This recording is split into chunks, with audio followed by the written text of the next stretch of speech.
Las siguientes empresas auspician este bloque.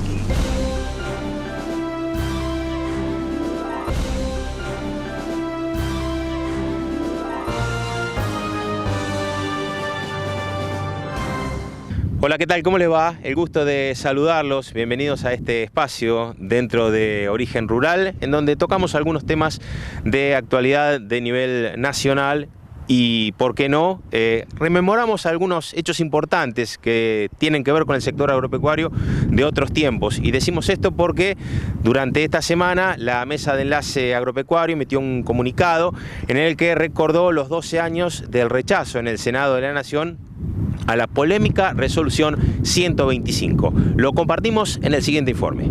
Por estos días se cumplen 12 años del rechazo de la resolución 125 en el Senado de la Nación, una circular impulsada por el ex ministro de Economía Martín Lustó, que pretendía aumentar de 35 a 44,1% las retenciones a la soja. Haciendo alusión a la significativa fecha, las entidades del campo que integran la mesa de enlace pidieron dejar las diferencias de lado y que no se cometan los errores del pasado. Aunque pasaron ya 12 años de esa fecha, hay algunas actitudes que nos retrotraen a esos tiempos de desunión y conflicto que creíamos superados, expresó en un comunicado la agrupación que integran la Sociedad Rural Argentina, CONINAGRO, Federación Agraria y Confederaciones Rurales Argentinas. En sintonía con este pensamiento, la mesa de enlace lamentó la avidez de recursos fiscales que se traduce en una creciente presión impositiva, un discurso provocador, diversos actos de vandalismo en el interior que atentan contra la producción y el desprecio de algunos sectores del poder respecto del campo y del interior productivo.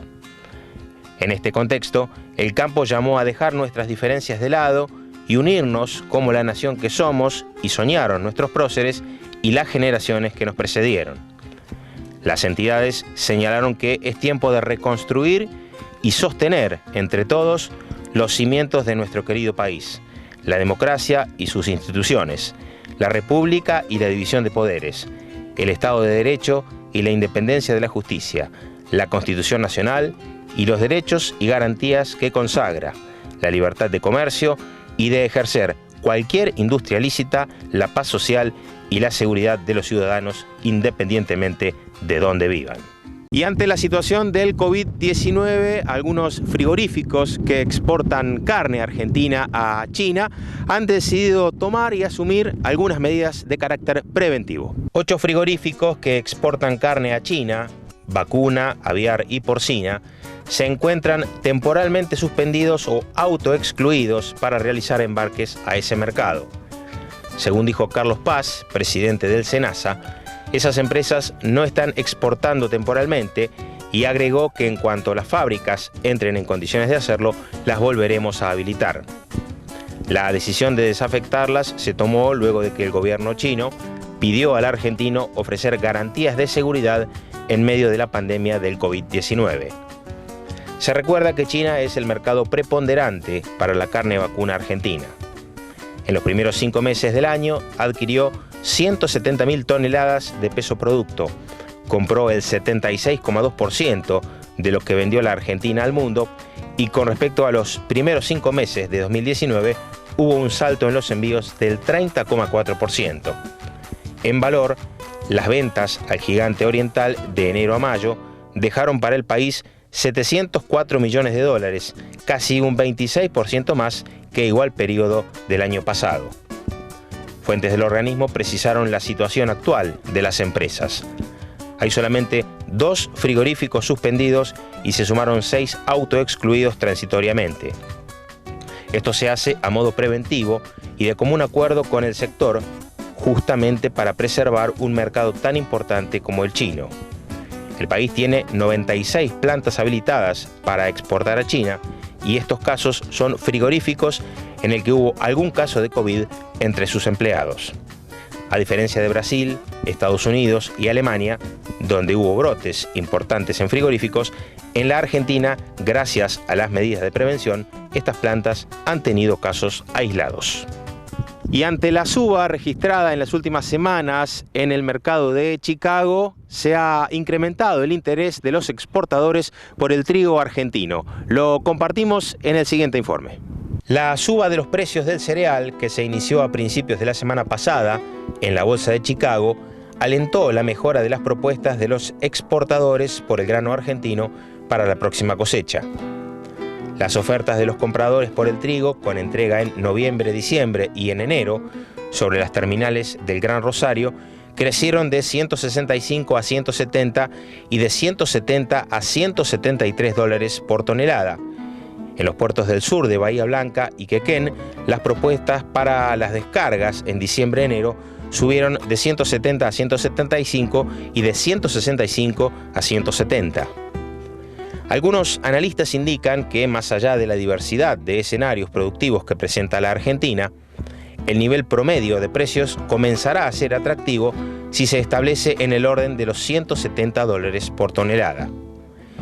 Si bien la correlación de los valores locales del trigo respecto del mercado estadounidense es menor a la que se puede apreciar en soja y en maíz, dado que con el grano fino buena parte de la oferta doméstica se distribuye entre el consumo interno y Brasil, las mejoras externas están siendo beneficiosas y colaboran para que se aprecie un mercado más firme, explican quienes siguen de cerca el negocio del cereal.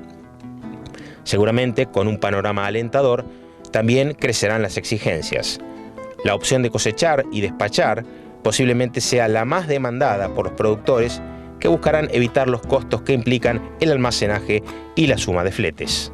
Una de las 4 entidades de la Mesa de Enlace Agropecuaria, estamos hablando de Coninagro, ha presentado una propuesta, una especie de plan para federalizar la economía y para que se produzca un crecimiento del Producto Bruto Interno. Esto lo hicieron ante el Gobierno Nacional. Vamos a compartir los principales lineamientos de esta propuesta.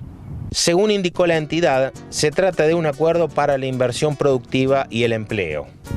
El documento, lanzado como una convocatoria de carácter multisectorial, busca generar confianza para frenar la caída del PBI, recuperar las pymes y rediscutir la estructura demográfica rural, entre otros ejes económicos y sociales. El titular de Coninagro, Carlos Gianni Soto, remarcó que hoy los principales frentes de la Argentina son la cuarentena y la renegociación de la deuda. Sean cuales fueran los resultados, las consecuencias serán de largo plazo. Tenemos la oportunidad y obligación de prepararnos.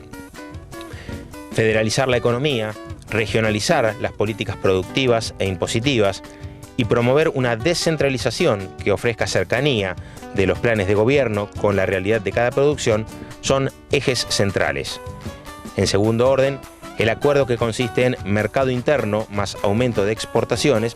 Esta convergencia procura la reactivación del consumo local para proteger el salario e inversión productiva para generar empleo y exportaciones. Gianni Soto remarcó que si liberamos la potencia del campo y las economías regionales, podríamos producir 150 millones de toneladas, llegar a los 100.000 millones de exportaciones y crear 700.000 puestos de trabajo. Esa es la meta del plan. Con los incentivos necesarios, las economías regionales podrían aportar 25.000 millones de dólares en aumento de exportaciones. Se apunta a un crecimiento del PBI del 3%, con la captación del 5% de los ahorros ociosos de los argentinos.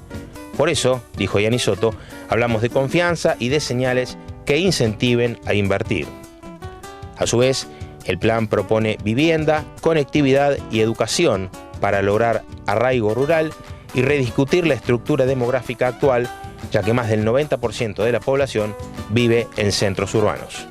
Punto final para este panorama de distintos temas de interés agropecuario que hemos realizado en este bloque de Origen Rural. Esperemos reencontrarnos con todos ustedes, Dios mediante, la semana que viene. Que lo pase bien. Las siguientes empresas auspiciaron este bloque.